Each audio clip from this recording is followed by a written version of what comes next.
kalyadda kaddadda oba oli awo ebifaananyi n'obubaka ku mukutu ogwa X Muhoozi byawanikayo biyinza munnange okutuuka akaseera ne bikozesebwa ng'obujulizi obumuluma nga talinaawo yadde n'ekyokwekwasa oba okugaana okwewakana. UPDF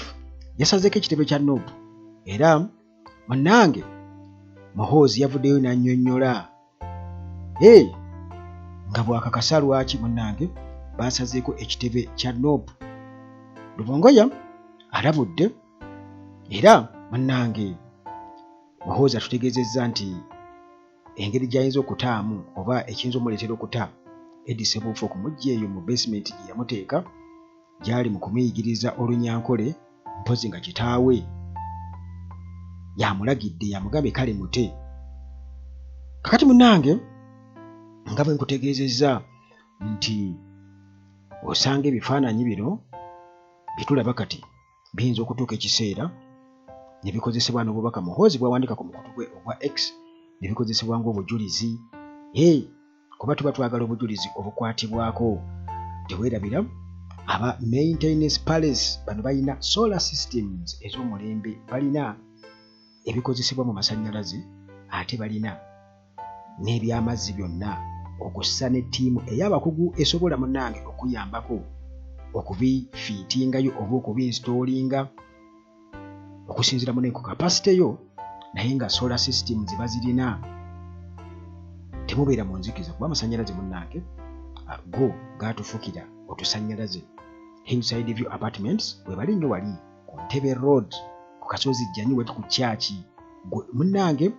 ayagala ekifo ekiyonjo ennyo apartment nga nnyonjo nnyo osobola ogipangisa olunaku olumu, ebbiri, essatu, ennya, omwezi, omwaka, kisinziira munaye ku bwetaavu bwo. Naye gwe ky'oba omanya nti mulimu buli kimu, ziri fully furnished, tolina kibwetaaga kwetikka. Wifi weeri, amasannyalaze tegavaako, security egguluggulu, n'emmotoka esobola okukunonako ku airport oba ne mu kifo ekiri okumpimpi awo ku bwereere weeri. Kale aba Hillside View Apartments munnange beekwatire ddala. Kakati munnange Lubongo yavuddeyo n'akakasa anti munnange omanye ebyaliwo bitubuulira ebiriwo ate n'ebirejja mu maaso. Kati Lubongoya munnange alabudde Muhoozi ku nsonga za Eddie Mutwe. Ku kifaananyi naddala munnange Muhoozi kye yataddeyo ekyatambudde buli wamu nga Eddie Mutwe bamusaze akawalaata era nga alaga aliko n'ebikuyiro, ekitegeeza nti munnange yabadde akubiddwa bya nsusso, bamwambudde engoye ne bamusalako ebirevu byonna. Muhoozi ng'ali mu kwewaana nti akulira bakomanda w'aba foot soldiers ye ali yamukutte ng'akwata omubbi w'enkoko. Kaakati munnange David Lewis Rubongoya ono nga ye Secretary General owa National Unity Platform yagambye nti ekifaananyi kino ekyewuunyisa era ekitabudde abantu emitwe ekyateekeddwa ku mutimbagano nga Eddie Mutwe munnange alaga nti yakubiddwa aliko ebikuyiro. Eddie Mutwe Edward Ssebuufu jjukira nti munnange abadde yabula okumala akabanga ennaku eziwerako ng'era abantu beebuuza ali ludda wa. Kati paka munnange Muhoozi bwe yatutegeezezza nti yamulina mu basement ye era ayeeyo ali mu kumuyigiriza Lunyankole, ali mu kusoma kwogera Lunyankole, kitegeeza nti ali mu kumutulugunya. Kakati munnange bw'atyo Lubongoya yategeeza n'agamba naye nakkira omutimbagano n'agamba nti mu mbeera eti efaanaganako bw'eti nga kituufu tulabira ddala nti essuubi tugamba etumalamu essuubi n'okutunula nga tetubitegeera kituufu ddala. Eddie Mutwe twamunoonyezza tetwasobodde kubeera nga twebaka, naye munnange ekyatubuuseeko ye Muhoozi okakasa n'avaayo nga yeewaanira ddala. Naye mu kumulabula yamugambye nti munnange oyinza okudda awo ne weewaanira mu kutulugunya naye ensi emaze okubeera nga efuna obujulizi oba oli awo obubadde nga butasobola kubeera nga buvaayo nga tuwulira biwulire kubanga obaddeko oba mubaddeko engeri gye mubikwekakweka naye kakati essaawa eno buli kimu kiri mu lwatu omusana buli omu akiraba nti abantu baasobola okuba ebifaananyi Makindye Military Barracks okukosa ne State Research Bureau oluvannyuma lwa regime okubeera nga egwa kati olwaleero munnange ebifaananyi n'ebigambo ebiteekeddwako tubiraba kiba kitegeeza nti tukyakyembazi gye ziri era obujulizi bwe buli kakati awo munnange oyinza okuddawo ne weewaanira mu kutulugunya naye njagala okubuulira nti emisango egy'okutulugunya omuntu oba ekikula ky'omuntu giyinza munnange oba oyinza obutagibuuka mu biseera ebijja mu maaso kakati era lwatu n'amutegeeza n'amugamba nti obubaka obwo bwe tulaba bwe just tunula butunuzi buyinza okukozesebwa nga evidence mu kkooti ez'amateeka bwe kiwe buwikadde akaseera akayinza okugamba nti yali akyali muto nabikozesa buto nga simanyi bannaye kati nkuze ayinza okibagamba ekintu ekyo tibannaye kati nkuze tuli nali ndi muto naye kati nkuze kuba ndi mulekwa luli nali nkikola kintu nga taata waali kakati munnange bino byonna byazze oluvannyuma lw'okubeera nti Robert Kyagulanyi Ssentamu yeemulugunyizza ku basirikale ab'SFC abaakedde okubeera nga basalako ekitebe ky'e Kamwokya. Muhoozi bw'atyo yanukudde ng'amaze okulaba Bobi Wine ng'awaniseeyo obubaka yeemulugunya ku basirikale okusalako ekitebe ky'e Kamwokya kubanga olwamaze okuteekayo ekifaananyi kya Edward Ssebuufu mu ngeri y'okuduula ng'agamba nti kano ke ka bodyguard ka Bobi Wine ka Bobi kati laba ndi mukayigiriza Lunyankole ng'afudde punching bag kuba kati ali mu training ra match fight bwe yamusuubiza kakati bannange Kayini Lugaba bw'atyo n'ayogera ku basirikale okubeera nti baasazeko ekitebe kya NOP nga bino byonna yabyogedde oluvannyuma lw'okubeera nti yabadde addamu Robert Kyagulanyi Ssentamu Bobi Wine nga abasirikale kye bajje basaleko ekitebe aba SFC tukirira be bakutte Edward Ssebuufu kakati Bobi Wine bwe yagenze ku mukutu gwa X okubeera ng'akifumirira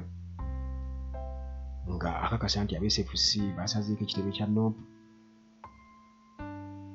olwo munnange Muhoozi naye n'ayanukula n'amwaniriza n'amugamba nti munnange tusanyusa okukola baka Bobi kati boxing match yaffe eriyo ddi fight yaabwe eriyo ddi kakati munnange Bobi Wine yabadde asoose kubeera nti akuba omulanga eri abantu nti bonna bayimirire okuba Edi Mutwe yeffe ffenna essaawa eno yali mu kattu ate munnange enkyagwe ali mu kattu oba omu ku ffe mutabani wa Museveni atalina yadde n'ekisa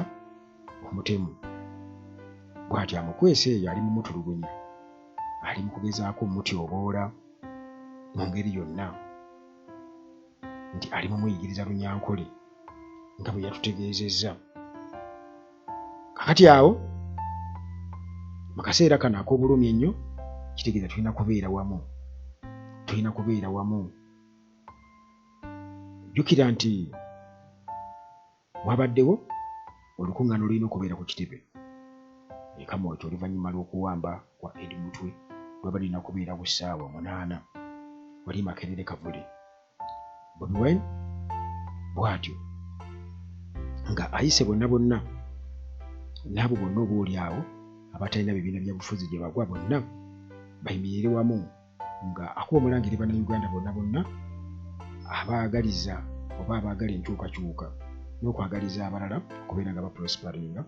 okuyambako munnange naddala ku abo abaasibwa ba political prisoners embeera gye bayitamu mbi nnyo era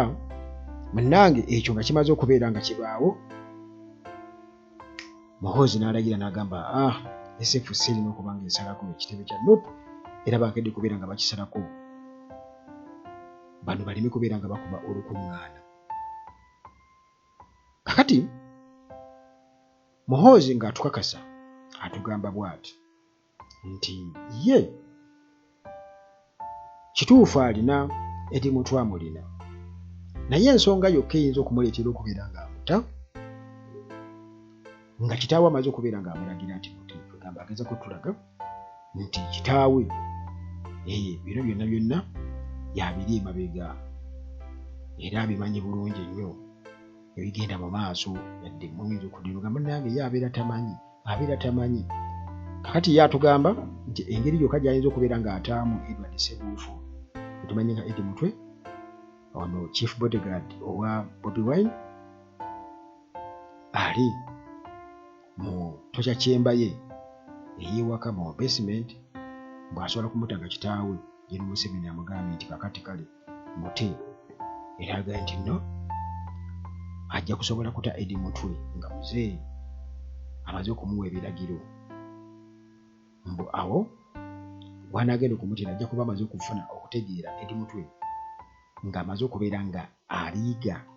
ayiga ebyafaayo bya NRM UPDF mbu bw'anaagenda okumuteera era ajja kuba amaze okubeera ng'akitegeera nti NRM kibiina ekikiikirira eggwanga lyonna ye tasobola kulemererwa Muhoozi tawangulwa ng'ageza kutukakasa era ng'atugamba nti kye yakoze kyongera okubeera nga kimulaga nti yali waggulu n'ayongerezako n'agamba nti akimanyi bulungi nnyo Kabobi nti keewalaawala okubeera nga bagenda mu challenge ya boxing kakati kyakoze kwe kukwata Eddie Mutwe n'abeera nga kwa practicingira kwa trainingira amufudde punching bag kwegamba nti yamukutte nga bw'onoosiba omuntu emikono waggulu n'okuba ng'akuba punching bag nti kati yali mu kutrainingira ku Eddie Mutwe gwali mu kukuba kakati munnange ebyo biri awo era nga ekifaananyi kiyatadde ku mutimbagano n'ateekako nti ono ali mu kuyiga Lunyankole abantu bonna baakivumiridde era nga yagambye nti nno teri muntu amanyira famire ye tayagala muntu amanyira famire ye mbu Kabobi kavuma buli omu mu famire ye mbu kale kaddemu mbu oba oli awo nti ajja kufuna ekisingawo ne ku Eddie Mutwe kyafunye ajja kufuna ekisingawo ne ku Eddie Mutwe kyafunye kati olwo nga Bobi Wine amaze okubeera nga akakasa nti Eddie Mutwe aliwa Muhoozi mu basement nti yagambye ali mu muyigiza Lunyankole Muhoozi yayanukudde n'amugamba kituufu Kabobi kituufu nnyo kakati ogenda kukikolera ki gwe omutiitiizi n'ayongerezako n'agamba nti nno nti komanda w'amagye ga NUP baamukutte nga nseenene n'agamba nti singa anaasigala nga akyabavuma n'okubakyokooza kiba kitegeeza nti bagenda kubeera nga bamubonerereza ddala n'okusingawo kakati munnange bwatu n'agamba nti Eddie Mutwe essaawa eno oba ennaku zino ali smart mbu abavubuka be babadde bamaze okubeera nga bamukolako era nti akeera kkubira kifaananyi kya kitaawe General Museveni buli lunaku